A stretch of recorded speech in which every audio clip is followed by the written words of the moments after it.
3 মাস আগে ফোন দিয়ে বলে যে আমি সিআইডি ইন্সপেক্টর হাবিব বলছি, আপনার বাড়ি কোথায়?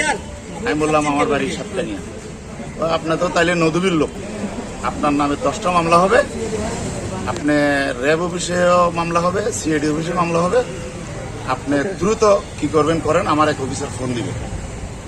এটা বলে উনি কেটে দিছে। কেটে দেওয়ার পরে ঠিক 5 মিনিট পরে আরেকটা নাম্বার থেকে ফোন দিয়ে বলে যে আমি সাব ইন্সপেক্টর আরেক বাইজিৎ থানা থেকে বলছি। তো কেন? বলে যে স্যার তো আপনাকে বলছে মামলা হবে। আমি যে স্যার যদি সিআইডি অফিসে বসে তাহলে আমি সিআইডি অফিসে আসি। বলে যে না, আসতে হবে না, আপনি দ্রুত এটা মীমাংসা করেন, আসতে হবে না, আপনি টাকা পয়সা দেন। এমন সিচুয়েশন ক্রিয়েট করছে, আরো মানে ওখানে কান্নাকাটির দেখাচ্ছে, আমার ফ্যামিলির কথা বলতেছে।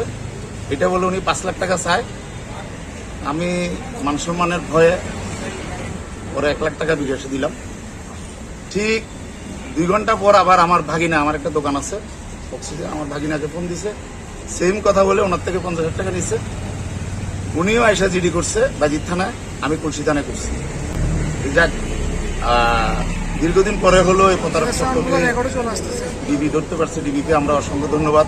আমার ছোট ভাই 2 নম্বর গেট একটা রঙের দোকান করে, ওনাকে ফোন দিয়ে বলতেছে যে আপনাকে 3টা মামলা জড়িত করা হবে, এখনই গ্রেপ্তার করা হবে, 3টা মামলা থেকে বাদ দেওয়ার জন্য এই মুহূর্তে 1.5 লাখ টাকা দিতে হবে।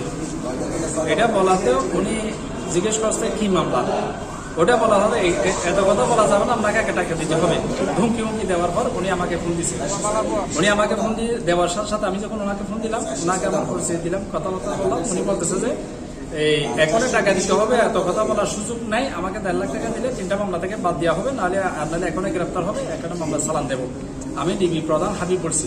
তো এটা বলাতে আমি বলছি ঠিক আছে, আমার সাথে আমি সাক্ষাৎ করি, টাকা দিতে হলে সাক্ষাতে দেবো।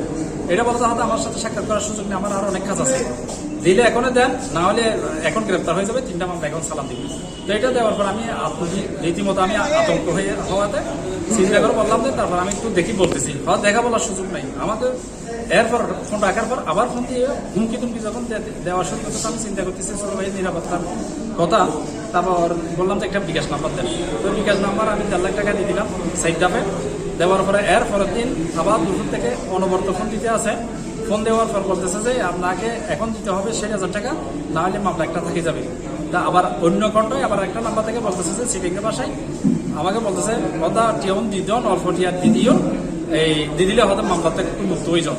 এইভাবে বলাতে তারপর আমি চিন্তা করলাম, চিন্তা করে আবার ওই টাকাটাও দিয়ে দিলাম 60,000 টাকা। আবার বলছে আমাকে দিতে হবে 30,000 টাকা, 80,000 টাকা